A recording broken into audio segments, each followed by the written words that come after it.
मनोज तिवारी को पता है कि अब ईडी जो है अरविंद केजरीवाल जी को बुला के उनको गिरफ्तार करेगी। इससे पता चलता है कि सारा का सारा मामला राजनीतिक है, एक राजनीतिक षड्यंत्र है। आज दिल्ली के मुख्यमंत्री अरविंद केजरीवाल जी को ईडी ने सम्मन किया था।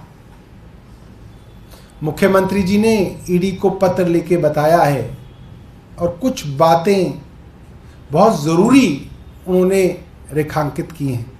पहला, ईडी के सम्मन में यह कहीं साफ नहीं हो रहा कि वो अरविंद केजरीवाल जी को किस हैसियत में बुला रहे हैं।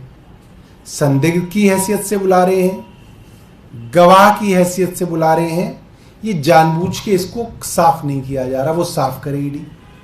दूसरा, अरविंद केजरीवाल जी को दिल्ली के मुख्यमंत्री होने के नाते बुलाया जा रहा है, आम आदमी पार्टी के कन्वीनर होने के नाते बुलाया जा रहा है, या as an individual Arvind Kejriwal करके बुलाया जा रहा है।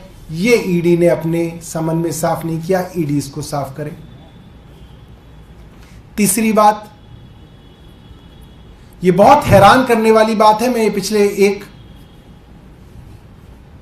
29 तारीख से मैं पिछली ये बात कह रहा हूं।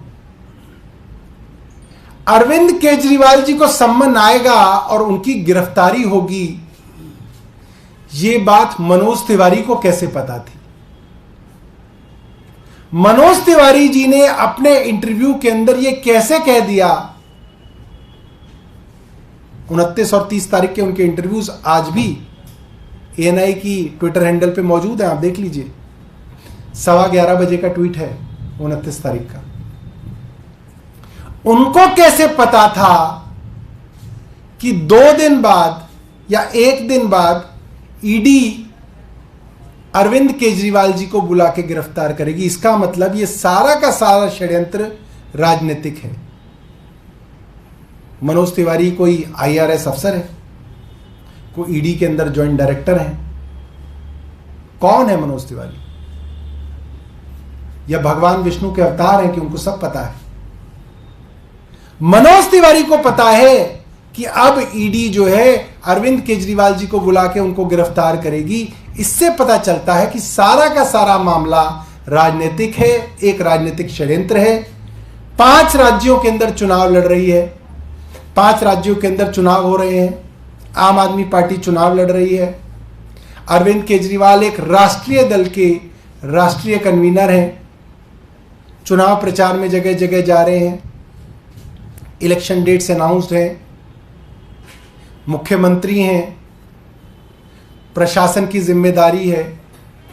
आप एक फिशिंग और रोविंग एक्सरसाइज के लिए कोई ना किसी को बुला सकते हैं कि पहले बुला लो, फिर देखते हैं कि क्या करेंगे, क्या पूछेंगे, फिर किसी बात पे कह देंगे कि हमारी बात का जवाब नहीं दिया, गिरफ्तार कर लेंगे। ये जो अधिकार है, ये कानून ने कभी भी एजेंसीज को नहीं दिया था, अंग्रेजों की सरकार में भी नहीं दिया था।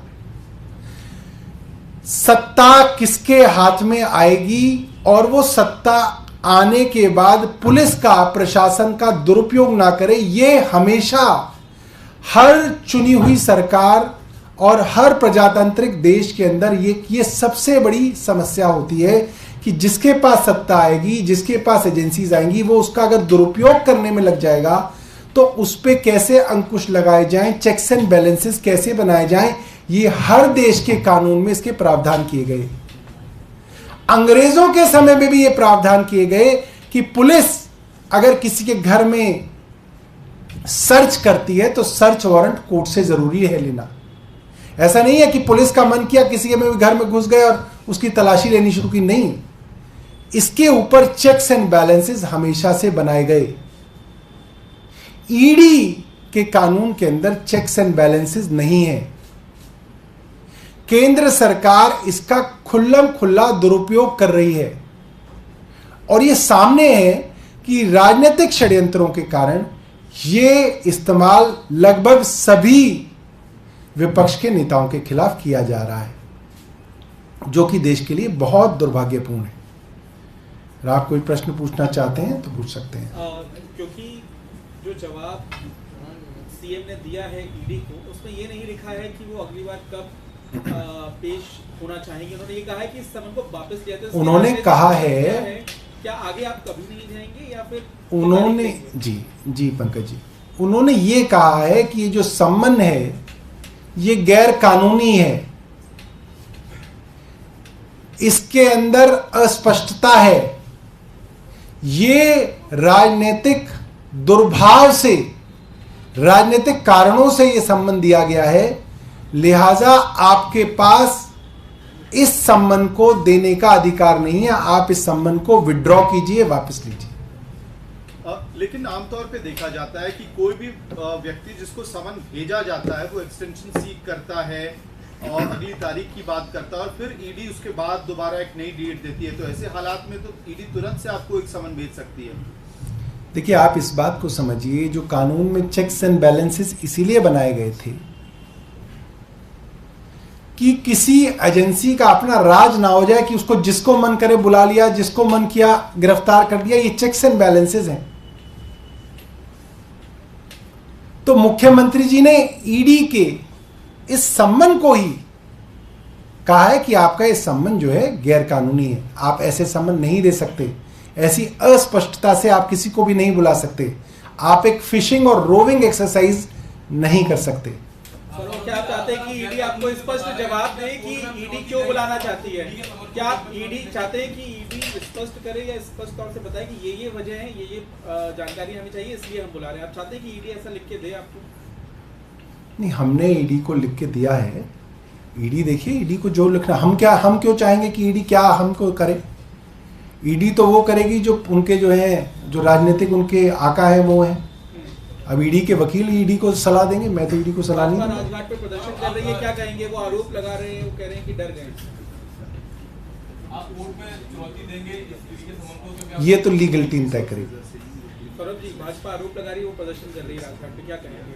वो एक तरह से आरोप लगा रहे हैं। बात कही जो आपने कहा, मनोज तिवारी ने ये कहा कि 30 तारीख को आतिशी ने कहा था और उन्होंने ईडी के समन के बाद कहा है, और वो ये मैं मनोज तिवारी जी को झूठा साबित करने के लिए आपके सामने एएनआई का ट्विटर हैंडल खोल देता हूं, आप सब भी खोल लीजिए। मेरी याददाश्त वैसे तो बहुत अच्छी नहीं है, बट कुछ कुछ चीजें याद रह जाती हैं। ये ईडी का, ये एएनआई का ट्वीट है, episode 110 with Manoj Tiwari premiers today at 5 PM IST, और ये ट्वीट है 11:38 29 अक्टूबर 2023। ये मैं चला देता हूं आपके सुबह की 11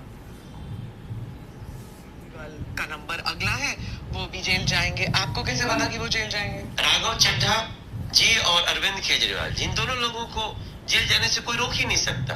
उनको हम पॉलिटिकल पार्टी तो अब नहीं कह सकते, वो पॉलिटिकल। तो ये सवाल मेरा नहीं था, ये सवाल एएनआई की स्मिता प्रकाश जी का था कि आपको कैसे पता कि वो जेल जाएंगे। और ये जब प्रकाशित हो रहा है, ये 11:48 पे 29 तारीख को सुबह प्रकाशित हो रहा है, जाहिर सी बात है कि उससे पहले रिकॉर्ड हुआ होगा और उससे पहले उन्होंने स्टेटमेंट दिया होगा, जिस स्टेटमेंट को उन्होंने पकड़ के पूछा कि आपको कैसे पता कि वो जेल जाएंगे। तो बड़ा दुर्भाग्यपूर्ण है कि मनोज तिवारी जी को पता था कि ईडी अब अरविंद केजरीवाल जी को सम्मन देके गिरफ्तार करेगी। इसका मतलब जो पटकथा है, जो स्क्रिप्ट है, वो भारतीय जनता पार्टी के मुख्यालय में लिखी जाती है। ईडी का, इन्वेस्टिगेशन का, मेरिट का, सबूतों का कोई लेना देना नहीं है।